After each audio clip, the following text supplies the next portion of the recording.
Good morning. It's about 6:30 a.m. right now. I'm on an NJT Comet 2, as you can see.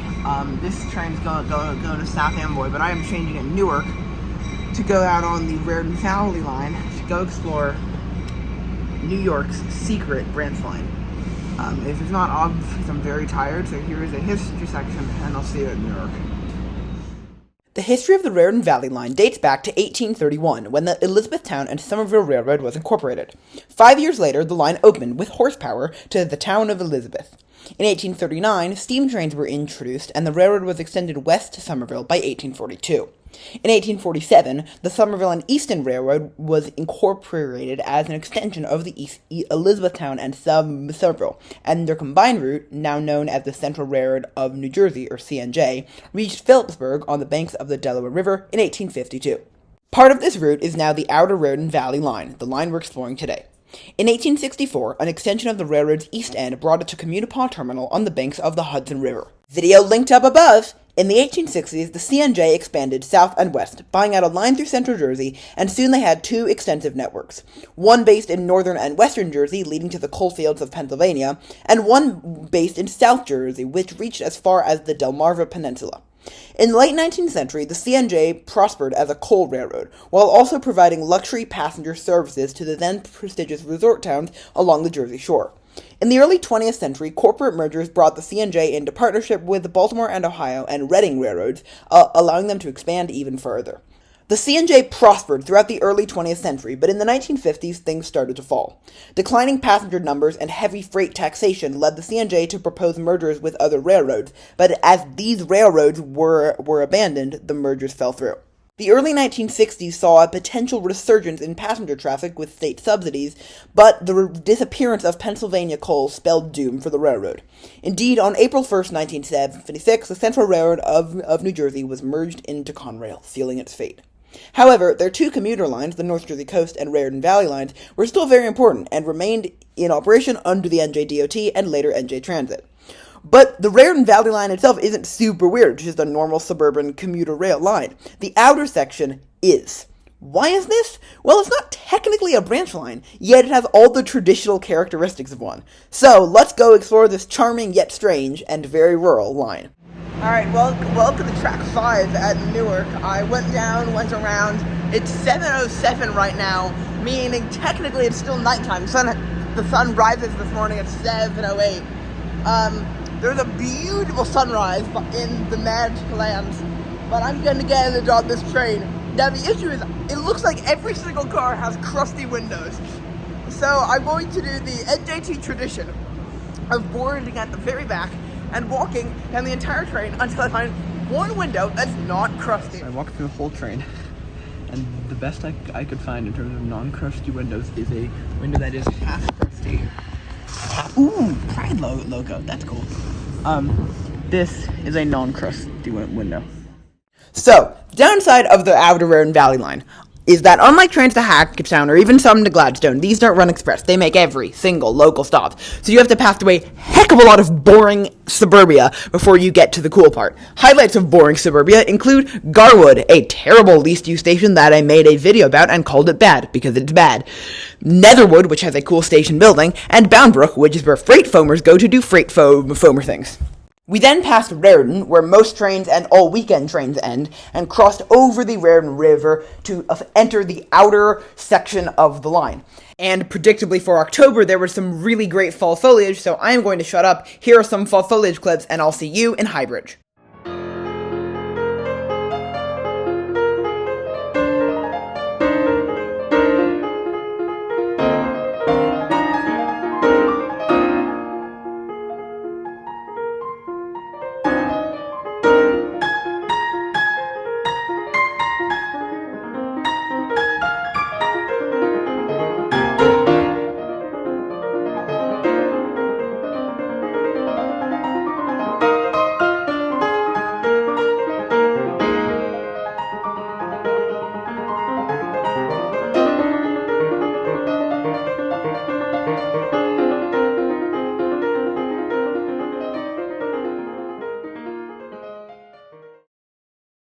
Okay, sorry for the overuse of voiceovers. I filmed almost 70 minutes of content on this portion of this trip, so yeah, I'm gonna have to use quite a few voiceovers.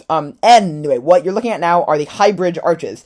Why is the town called High Bridge? Because there was a high bridge here, and then they filled it and put it in an embankment, and then put these arches underneath it for the road and the river. I think it's really cool, and I was shocked that it's not more well known, but very cool. As for the main street of High Bridge, which you're seeing now, it is charming. It's very much cute small town, but in those three words, small is the key thing. It's one street. Like, it's very cute, but I don't know if it's worth the trip from New York like some other towns may be. However, Clinton, very close by, definitely is worth the trip. As for the High Bridge station, pretty normal. Nothing terrible, nothing great. It's just an NJT sidewalk platform, except it also has a station building, which is mildly funny. So yeah, that's that. I'll see you at White House. Alrighty, there goes the train. This is actually really interesting. I think this may be the original. Is it the original? Yeah, I think it is. Let's see. So this is all about the history of the Rockaway Valley Railroad. If you remember, I made a vid on that. That actually ended here. This is the station building from the 1880s when the Rockaway Valley Railroad. I think it's a library now, so we can actually go in. Okay, you cannot get in there, but that is very cool that the original station building still exists. I knew that one station, maybe two had them. It's this and Lebanon, but I'd forgotten that it was this. It's very cool that is being repurposed into something that's helping the community. A library is a great use for an old train station. There's no cell phone inside, so I won't go in. But very cool that a library is now the train station. And now the obligatory history poster, because I'm sure you saw it in my phone number shot. The Rockaway Valley Railroad that's wrong. It didn't run to Morristown. It ran through Old Newark. That's quite close to here, and then it ran to, as you know, if you watched my video Watnong, they tried to extend it to Morristown, but that never worked. There was apparently a bridge abutment of the railroad somewhere near here, but I A, don't have enough time, and B, it's just a piece of rock to see it. So yeah, if you want to know more about the Rockaway Valley Railroad, I'll link that up here. Very cool, and National Register of Historic Places. Fun. So that was White House. Just for the original station building existing, I'm gonna give this a 7 out of 10. Because yeah, the platform's a bit bare, but this is really cool, and it can function as a waiting room because it is a library. That's cool. With that, let's do the 4-mile walk to Lebanon. All right, we're almost at Lebanon, about a 20-minute walk away. The houses here some are actually architecturally beautiful, but they're all huge. It's kind of funny, but yeah, about a 20-minute walk away. It's Lebanon, the least used station in Hunterdon County, and the least used rail station, not light rail, but heavy rail station in the state of New Jersey. So, play the least used station theme. I'll see you there.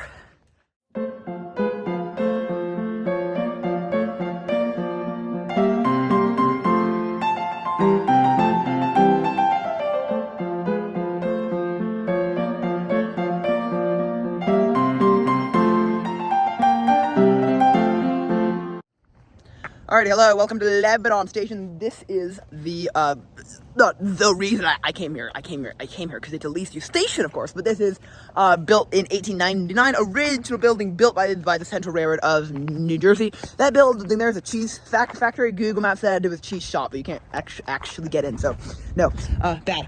But the boards are actually up to date. This is the new geographically accurate map, and this is an up-to-date schedule. We're getting the 11:19 train, one stop to Annandale. As for the rest of the station, gravel surface, which is fine. I mean, there's a paved path from the parking lot. There's one bike rack, although some it's also using the schedule board as one. There's a trash can, there are benches. It's like fine. There's nothing particularly good. I do have to say though, I feel like this is the type of station Metro North would say, take a machine, nah.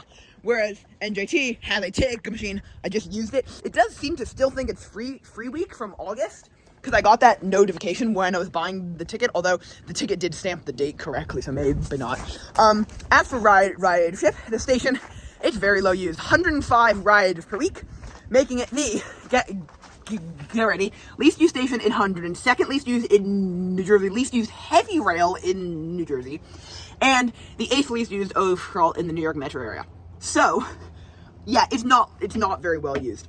As for why, I think it's kind of obvious. I didn't really show this very well, but it can't be used as a park ride. So there's probably a significant amount of people in the very rural towns north of here would go here because this is their closest station, but they can't really park and ride here. So they'd either go to White House, or they'd go to Gladstone, or they'd maybe just drive to Raritan, or heck, they might drive to Hackettstown. So because of that, it's not well used. It also has terrible service and no weekend service, which, frankly, I mean, I feel like that NJT should put weekend service here. And also, the actual town of Lebanon, it's very residential. Like, there's nothing there until you get to the big stroad that passes through it, and I don't have a penchant to walk to a stroad, so I'm not even going there. It's just all residential. I'll put it up Main Street now.